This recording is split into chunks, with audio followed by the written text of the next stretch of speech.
남북 분단의 상징인 비무장지대. 하지만 70년간 사람의 발길이 닿지 않아 생태계 보고이기도 합니다. 이런 비무장지대의 지리와 생태, 문화 정보를 담은 지도가 나왔습니다. DMZ 평화지도를 만든 한 모니까 교수를 장현민 기자가 만나봤습니다. 지난달 10일, 통일부는 시연회를 열고 DMZ 평화지도를 공개했습니다. DMZ 평화지도는 비무장지대의 지리와 지형 등 공간 정보를 비롯해 역사와 문화, 생태, 환경, 평화, 통일에 대한 정보를 시각화한 웹지도입니다. 지도에는 9천여 건의 지형 지리 정보와 1,700여 건의 역사 문화 정보, 500여 건의 생태 환경 정보가 담겨 있습니다. DMZ 평화지도 탄생의 배경에는 한반도의 평화와 통일을 연구해온 연구진의 노력이 있었습니다. 그 가운데 서울대 통일평화연구원 한모니까 교수는 제작 전반을 총괄하며 중추적인 역할을 했습니다. 한모니까 교수는 다른 분야 전문가들끼리의 협업을 통해 비무장지대의 모습을 보다 입체적으로 담아내기 위해 노력했다고 밝혔습니다. 어떤 한 특정 분야의 정보들을 그냥 평면적으로만 보여주는 방식이 아니라 그런 여러 가지 DMZ가 갖고 있는 많은 가치들을 좀 종합적으로 사고할 수 있고 그걸 통해서 새로운 DMZ의 어떤 모습들을 상상해내고. 한 교수는 비무장지대가 우리에게 동떨어진 외딴 지역이 아니라 하나로 연결된 곳임을 알리고 싶었다고 말했습니다.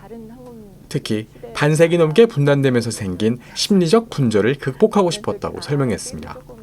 굉장히 넓은 면적으로 이 한반도가 딱 이렇게 끊겨 있잖아요. 그런데 이제 그 전에 우리가 연결되어 있었다라고 하는 것들을 기억하는 것이 굉장히 중요하고, 그리고 그런 부분들을 우리가 좀 알 때 어떻게 우리가 다시 연결될 수 있을까라고 하는 것도 생각할 수 있게 되는 것 같아요. 8개월에 걸친 노력 끝에 마침내 지도가 세상에 나왔지만 한 교수의 눈엔 아직 부족한 점이 많습니다.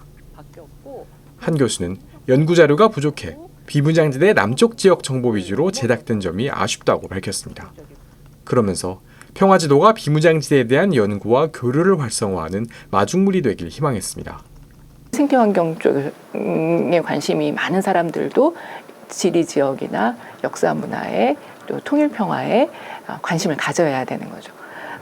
그럴 때 어떻게 이 지역을 보존하면서 새로 연결될 새로운 경계선 같은 것들을 새롭게 만들 수 있을지를 다양하게 상상할 수 있을 것 같아요.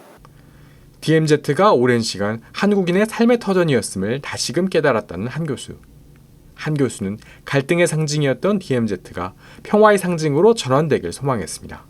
앞으로 이제 변화에 갈 때 어떻게 어떤 모습으로, 어떤 성격으로 변화해 갈 것인가, 평화적으로 변화하기 위해선 우리가 어떤 고민과 노력과 시도들을 해야 될 건가. 한편 통일부는 정비 작업을 거친 뒤 내년 초부터 본격적으로 DMZ 평화지도 서비스를 개시할 예정입니다. CPBC 장현민입니다.